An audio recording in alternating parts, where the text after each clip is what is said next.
Back Krishna జలాల వాటాలపై కేంద్ర జలవనరుల మంత్రి ఉమాభారతి, జలవనరుల శాఖ ప్రత్యేక కార్యదర్శి అమర్జీత్ సింగ్ సమక్షంలో ఏపీ, తెలంగాణ నీటిపారుదల శాఖల మంత్రులు జరిపిన చర్చలు విఫలమయ్యాయి. ఏపీ వితండవాదం వల్లే ఇలా జరిగిందని తెలంగాణ ఆరోపిస్తుంటే ఆ రాష్ట్రం మొండి వైఖరే కారణమని ఏపీ విమర్శిస్తోంది. ఏపీ, తెలంగాణ మంత్రులు దేవినేని ఉమా, హరీష్ రావు మీటింగ్ తర్వాత ఏమన్నారో చూద్దాం. ఆంధ్రప్రదేశ్ మొదటి నుంచి కూడా ఏకపక్ష విధానాలు అవలంబిస్తూ వచ్చింది. మేము మాత్రం ఎట్టి పరిస్థితుల్లో దాన్ని అంగీకరించే ప్రశ్న ఉత్పన్నం కాదు. ఒకవేళ తెలంగాణకి ఏదన్నా అన్యాయం జరిగితే మేము ఎంత స్థాయిలోనైనా, ఢిల్లీ స్థాయిలో పోరాడతాం, మేము సుప్రీంకోర్టుకు కూడా వెళ్తాం తప్ప తెలంగాణ హక్కులు ఏ మాత్రం కూడా తగ్గించుకోవడానికి మేము సిద్ధంగా లేము. మేము at the same time Andhra Pradesh యొక్క ఒక చుక్క నీళ్లు మాకు అక్కర్లేదు.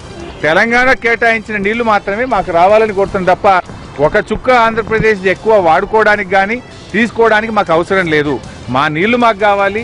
మాకు ట్రిబ్యునల్ అవార్డును యథావిధంగా అమలు చేయాలని మాత్రమే తెలంగాణ ప్రభుత్వం కోరుతుంది. ఇప్పుడు ఒక నెల రోజులకు తాత్కాలికమైన అగ్రిమెంట్ అయితే ఉంది. ఈ లోపు రెండు రాష్ట్రాలను కూర్చొని మాట్లాడమన్నారు. మేము ప్రయత్నం చేస్తాం. తెలంగాణ ప్రభుత్వం తరఫున సిన్సియర్ గా మేము ప్రయత్నం చేస్తాం. ఆంధ్రప్రదేశ్ కలిసి వస్తే కలిసి పనిచేయడానికి మేము సిద్ధంగా ఉన్నాం.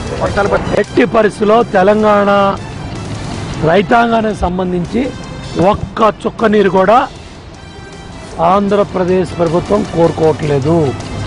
తెలంగాణ రైతు చాలా స్పష్టంగా వాళ్ళకి కేటాయింపబడ్డ నీళ్లు వాళ్ళు ఉపయోగించుకోవాలి. బచావ్ ట్రిబ్యునల్లో ఏదైతే చెప్పారో ఇవాళ 45 టీఎంసీలు అంటున్నారు మొదటి రోజు, రెండో రోజు 90 టీఎంసీలు అంటున్నారు. అంటే మొండి తొండి ఎలా ఉంటుందంటే మొండి వాదనేమో 45 టీఎంసీలు అన్నారు, తొండి వాదనేమో 90 టీఎంసీలు అన్నారు. బచావ్ ట్రిబ్యునల్ ఏం చెప్పారు? మన ప్రాంత రెండు రాష్ట్రాలకు దెబ్బతీసే విధంగా కర్ణాటక ప్రభుత్వం ఆల్మట్టి ఎత్తు పెంచుతుంటే మీకు కర్ణాటక ప్రభుత్వం మిత్రులా? ఇవాళ బాబ్లీ ప్రాజెక్టు దగ్గర నుంచి ఇవాళ మహారాష్ట్రలో ఎస్ఆర్పిఎస్పి ప్రాజెక్టు వరకు ఎక్కడా కూడా నీళ్లు రాకుండా ఇష్టారాజ్యంగా మహారాష్ట్ర ప్రాజెక్టులు. పార్టీ ఫిరాయించిన ఎమ్మెల్సీలపై అనర్హత వేటు వేయాలని ఫిర్యాదు చేయబోతోంది కాంగ్రెస్. ఫారూక్ హుస్సేన్, ఎంఎస్ ప్రభాకర్ ఇటీవల టీఆర్ఎస్ లో చేరారు. ప్రభాకర్ స్థానిక సంస్థల కోటాలో కాంగ్రెస్ తరపున ఎన్నికయ్యారు. ఫారూక్ హుస్సేన్ గవర్నర్ కోటాలో అపాయింట్ అయినప్పటికీ కాంగ్రెస్ అనుబంధ సభ్యుడిగా ఉంటారంటూ పేర్కొన్నారు. దాంతో ఆయన మీద అనర్హత వేటు వేయాలని కోరుతూ మండలి చైర్మన్ స్వామి గౌడ్ కు ఫిర్యాదు చేయబోతున్నారు కాంగ్రెస్ ప్రతిపక్ష నేత షబ్బీర్ అలీ. అలాగే మిర్యాలగూడ ఎమ్మెల్యే నల్లమోతు భాస్కర్ రావు పైన అనర్హత వేటుకు రేపో మాపో ఫిర్యాదు చేయబోతున్నారు ఎల్పీ లీడర్ జానారెడ్డి. పార్టీ ఫిరాయించిన ఎమ్మెల్సీలు ఫారూక్, ప్రభాకర్ పై అనర్హత వేటు వేయాలని మండలి చైర్మన్ స్వామి గౌడ్ ను కోరామన్నారు. మండలిలో ప్రతిపక్ష నేత షబ్బీర్ అలీ పార్టీ ఫిరాయింపులపై కోర్టుకు వెళతామని చెప్పారు. తలసాని టీడీపీ ఎమ్మెల్యేగా ఉండి మంత్రి కావడం దారుణమన్నారు. సీఎం కేసీఆర్ రికార్డు కోసమే ఇతర పార్టీల ఎమ్మెల్యేలను టీఆర్ఎస్ లో చేర్చుకుంటున్నారని విమర్శించారు షబ్బీర్ అలీ. ఎమ్మెల్యే ఎమ్మెల్సీలు కలిపితే 47 మంది డిఫెక్షన్ అయినారు 2 సంవత్సరాల నుంచి. ఇంకోటి మాత్రం తలసాని శ్రీనివాస్ యాదవ్ ఎమ్మెల్యేగా ఉంటూ మంత్రిగా కొనసాగుతున్నాడు. ఇంకా దీనికంటే పెద్ద ఎవిడెన్స్ అవసరం లేదు.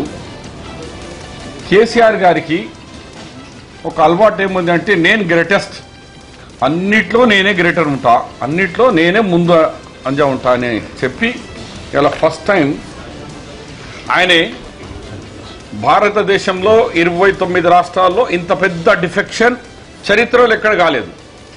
హిస్టరీ బ్రేక్ చేసిండు. ఎట్లా? ఇప్పుడు 2 జూన్ నాడు 129 మీటర్ జెండా, 221 అనుకుంటా, 291 ఫ్లాగ్ ఇండియాలో ఎక్కడ ఉండదు, అదే తెలంగాణ ఉన్నది.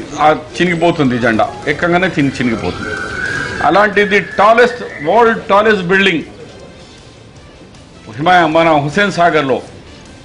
అలాగే డిఫెక్షన్లో కూడా నేనే ముందంజు, నేనే గ్రేటరు అన్ని.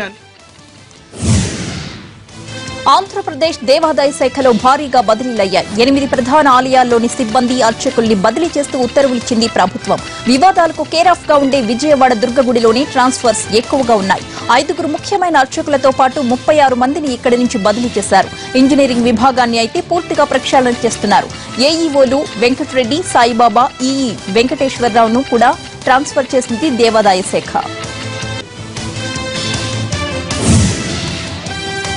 తిరుమలలో శ్రీవారిని సినీ నటుడు నాగార్జున దంపతులతో పాటు పలువురు ప్రముఖులు దర్శించుకున్నారు. దర్శకుడు రాఘవేంద్రరావు, పాటల రచయిత సిరివెన్నెల సీతారామశాస్త్రి వెంకటేశ్వరుని దర్శించుకున్నారు. ఈ నెల 25న ఓం నమో వెంకటేశాయ చిత్రం షూటింగ్ ప్రారంభమవుతుందన్న నాగార్జున అన్నమయ్య తరహాలోని హతీరాం అనే భక్తుడి పాత్రలో నటిస్తున్నానన్నారు.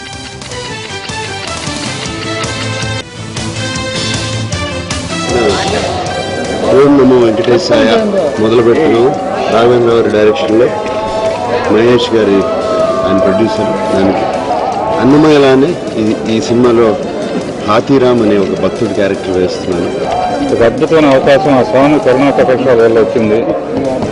7 ఏళ్ల నుంచి మళ్ళీ అంతకన్నా మంచి చిత్రం చేయాలని నాగార్జున గారి కాంబినేషన్లో వస్తున్నప్పుడు 7 ఏళ్ల క్రితం నుంచి ఈ స్క్రిప్ట్ని వర్క్ చేశాం. మహేష్ రెడ్డి గారు నిర్మాతగా 25వ తారీఖు ముహూర్తం షాట్ మటుకు తీసుకున్నాం. 2వ తారీఖు నుంచి